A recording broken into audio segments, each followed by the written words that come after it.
सभी को नमस्कार। आज 17वीं बीपीएससी का प्री का रिजल्ट आया है और 21,000 से एबव रिजल्ट दिया गया और कट ऑफ भी है, जैसा कि नॉर्मल रेंज होना चाहिए उसी हिसाब से है। 91 है जनरल का, ईडब्ल्यूएस का 83, बीसी का 84, जो कि नॉर्मल कट ऑफ माना जाता है उतना आया है। जिनका भी रिजल्ट हुआ उनको बहुत बहुत बधाई। जिनका रिजल्ट नहीं हो पाया किसी कारण से, जैसा कि फैक्चुअल क्वेश्चन था, उसको भी उदास नहीं होना है। थोड़ा सा बुरा लगता है, लेकिन अब क्या करिए, अगर नहीं हुआ तो उसके हम लोग के हाथ में नहीं है। तो आगे तैयारी करेंगे मेंस पीटी का, जिनका नहीं हुआ है उसके लिए भी बताएंगे, और मेंस का कैसे तैयारी करेंगे उसके लिए बताएंगे। जिसका मेंस का तैयारी जो करने वाले हैं उनके लिए बाद में बताएंगे, पहले जो इनका प्री नहीं हुआ उनको बताएंगे, क्योंकि वो ज़्यादा फ्रस्ट्रेशन में अभी होंगे और थोड़ा दिक्कत होता है इससे ओवरकम करना। तो सर मेरा नहीं हो पाया, कोई बात नहीं। अगर आप एग्ज़ाम दे रहे हैं तो ये तो जीवन का पार्ट है, होना ना होना, तो उसके लिए घबराना नहीं। तो बहुत लोग में कन्फ्यूजन ये है कि बुक लिस्ट हमको बता दीजिए, क्या बुक लिस्ट पढ़ें, क्या करें। तो ये सबका अपना अपना बुक लिस्ट है, लेकिन मैंने जितना भी एग्ज़ाम दिया है, चाहे 66 हो, 67 हो, 68, 69 हो, 70 हो, सारे में प्री मैंने क्वालिफाई किया। इसका एक कारण है कि मैंने एक बुक का कुछ ऐसा नोट्स बनाया है ऐसा खुद का, और कुछ ही बुक पे मैं स्टिक रहा। तो वैसे धीरे धीरे करके मैं बताऊंगा। और जैसा कि ग्रुप में भी जो है मैंने अपने टेलीग्राम पेज पे दिया हुआ वो लिस्ट, प्रारंभिक परीक्षा के लिए बुक लिस्ट की बात करेंगे हम।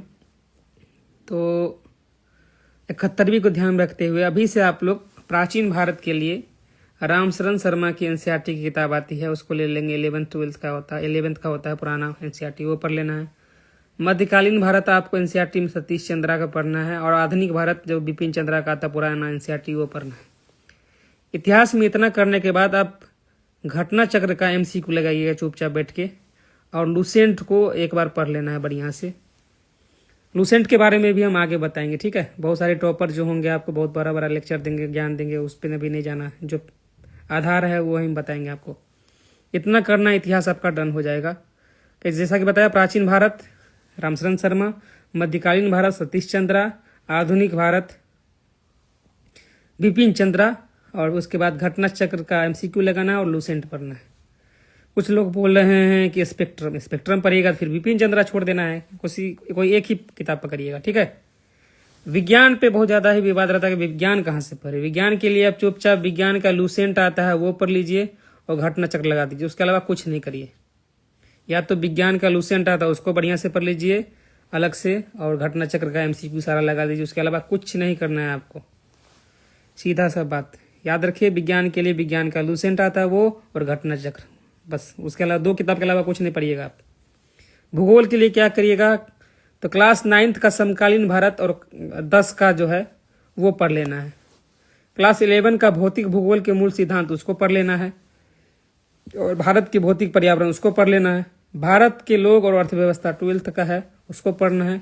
फिर आपको एमसीक्यू के लिए घटना चक्र जाना है, और लूसेंट तो रामबाण उसको पढ़ना ही पड़ेगा। कई लोग अपने आप को एडवांस दिखाने के चक्कर में लूसेंट नहीं पढ़ते हैं। बार बार मैं बोला लूसेंट पढ़ना ही पड़ेगा, क्योंकि फैक्चुअल क्वेश्चन जब भी आएगा आपको वो आना है, तय है। इतना भी आप एनालाइज कर लीजिए, देख लीजिए आप। यूपीसी का क्वेश्चन में कई फैक्ट तो रहेगा, फैक्ट से ही आपका जो स्टेटमेंट बनता है, जिसको आप कंसेप्ट कहते हैं। कंसेप्ट अच्छा करने के लिए आप एनसीईआरटी पढ़ते ही हैं, फैक्चुअल क्वेश्चन के लिए आपको लूसेंट पढ़ना अनिवार्य है, और घटना चक्र लगाइए।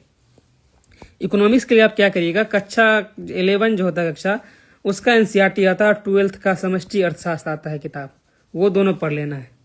उसके बाद अच्छा समझ विकसित करने के लिए दृष्टि का एक क्विक बुक आता है, वो बेहतरीन ढंग से आपको करना है। उसका जितना कॉन्सेप्ट होता है, जैसे कि इन्फ्लेशन क्या होगा, प्राथमिक घाटा क्या कहते हैं, बजटीय घाटा क्या है, राजस्व घाटा क्या है, राजकोषीय घाटा क्या है, इसमें बड़ा कन्फ्यूजन होता है। एनडीपी क्या है, जीडीपी क्या है, इससे सारा आपका कंसेप्ट क्लियर हो जाएगा।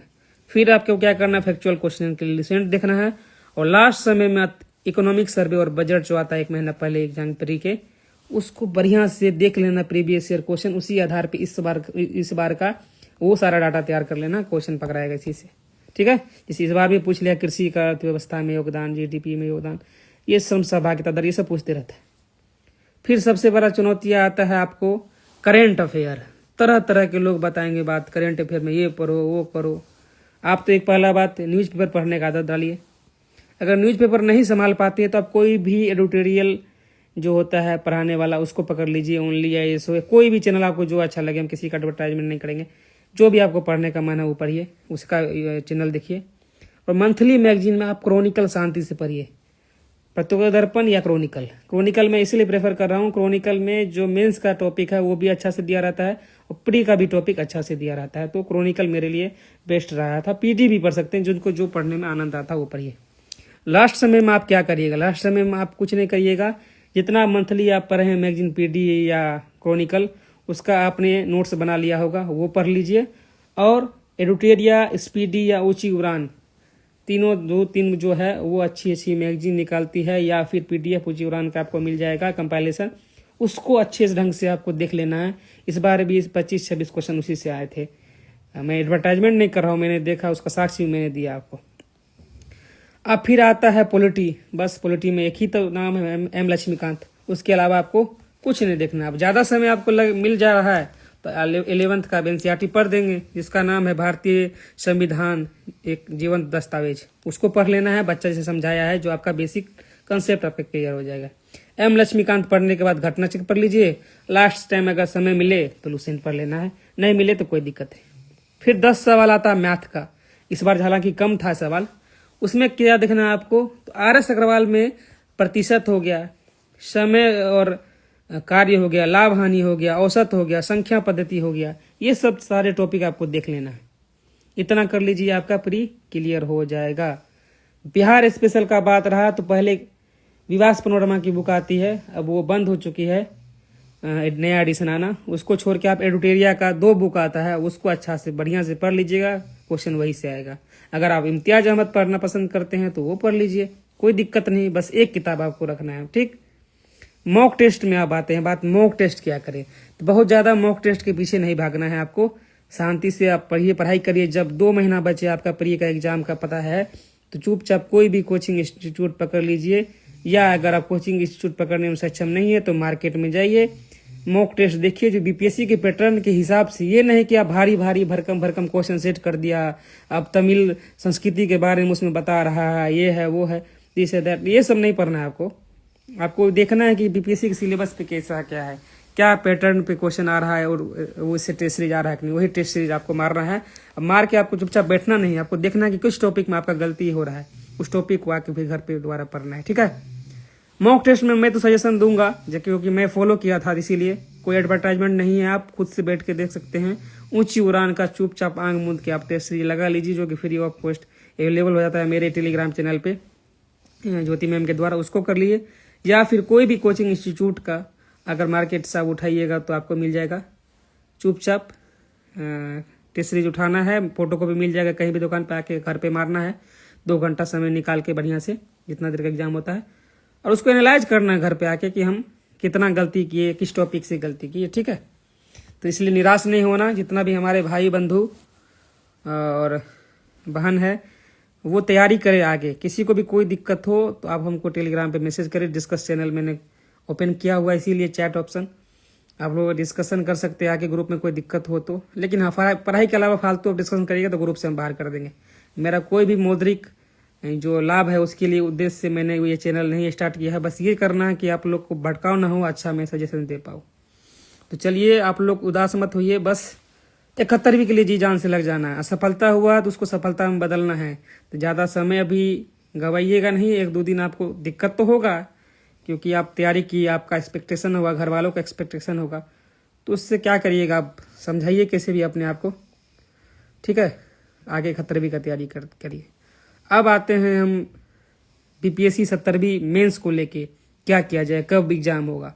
कब एग्जाम से आने से पहले जरूरी है आप तैयारी कितना किए हैं और तैयारी क्या क्या की हैं और आगे क्या करना चाहते हैं। सबसे पहले जब प्री दे के आए तो अपना नंबर काउंट किए होंगे।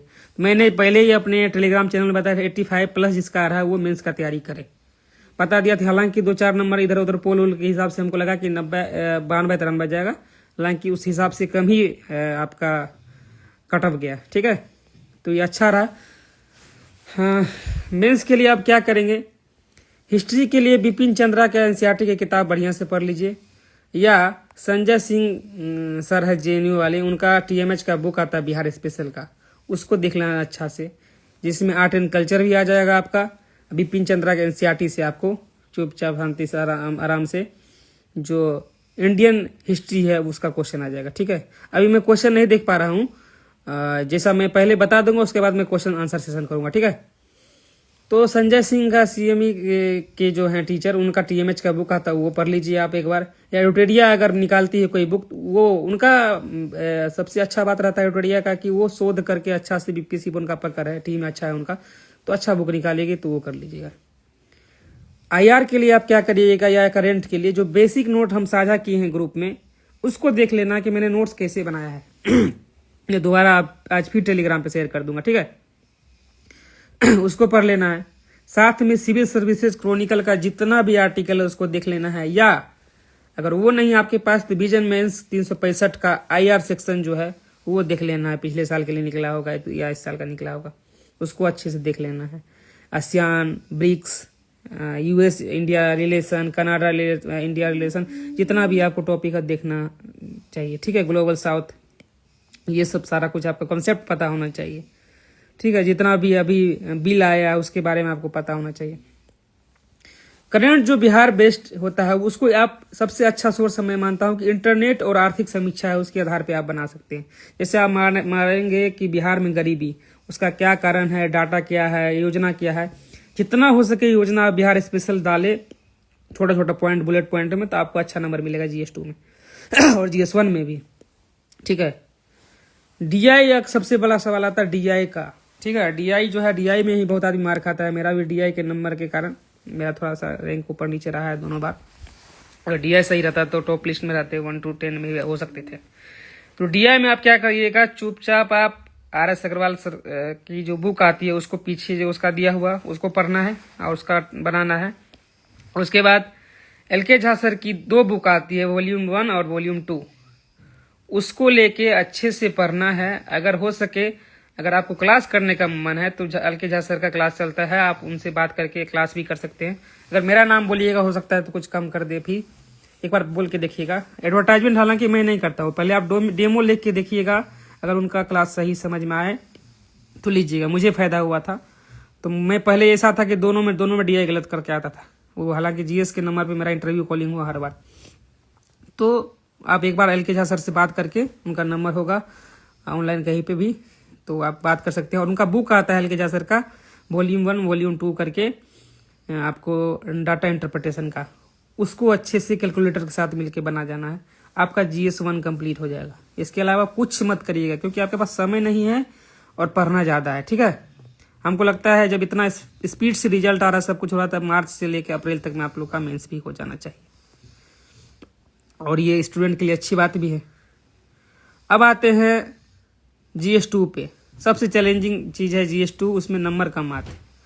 अब क्या करिएगा, पॉलिटी के लिए, पोल्ट्री का बस एक ही सवाल है। बेसिक के लिए 11th का एनसीईआरटी अगर मन है पढ़िए, अभी समय नहीं है, चुपचाप लक्ष्मीकांत उठाइए और विजन IS करेंट मटेरियल जो है उसको पढ़िए। बिहार पॉलिटी के लिए TMH संजय सर की बुक आती है, उसको देख लीजिए, या एडरेडिया का बुक निकालेगी मेंस रिलेटेड, उसको देख लेना है। लक्ष्मीकांत में आप टॉपिक क्या देखिएगा, तो प्रीवियस ईयर आप क्वेश्चन जब देखिएगा तो आपको लगेगा केंद्र राष्ट्र संबंध पे हर साल 1 या 2 प्रश्न आते हैं, राष्ट्रपति पे हर अल्टरनेट पे सवाल आता है, राज्यपाल पे हमेशा एक सवाल आता रहता है, दबाव समूह हो गया उससे सवाल आना, मूल कर्तव्य, मूल अधिकार, ये सब 10-15 ऐसा टॉपिक है जो घुमा घुमा के, निर्वाचन आयोग इससे क्वेश्चन आएगा, मूल ढांचा सिद्धांत इससे क्वेश्चन आएगा। कुछ ऐसे टॉपिक जो हमेशा रिपीटेड रहते हैं उसको चुपचाप आपको देखना है। ठीक है, उसको अच्छे से देख लीजिए, और PYQ थीम के अनुसार अगर आपने लिस्ट के हिसाब से आपने नोट्स बना लिया तो आपके लिए वो बेहतर साबित होगा। ठीक है, और चुपचाप लक्ष्मीकांत से आपको नोट्स बनाना है, कोई इधर उधर का रेफरेंस मत लीजिए, या अगर लेना भी है तो विजन IS का लीजिए, इधर उधर मार्केट के नोट्स में ना लीजिए, कट कॉपी पेस्ट वाला मत देखिएगा, बस यही को देखना है। ज्योग्राफी के लिए आपको NCERT बेसिक कमांड होना चाहिए। अब क्या था, पहले क्या था, ज्योग्राफी में 5-6 BPSC का ट्रेंड था कि मानसून हो गया, भौतिक भूगोल है, उससे प्रश्न बिल्कुल ही नहीं पूछा जाता था। अचानक ट्रेंड चेंज हुआ, 68-69 में आपने देखा मानसून की क्रियाविधि के बारे में पूछ दिया, जिसको नहीं पता था उसको नंबर कम आया। आपको मैप आना चाहिए बनाने के लिए, छोटा सा रफ ही मैप आप बना दीजिए, इंडिया लगे कि इंडिया है, ये नहीं कि अंडमान निकोबार बना दिया आप इंडिया को। चुपचाप आपको बनाना आपका सवाल, ठीक है।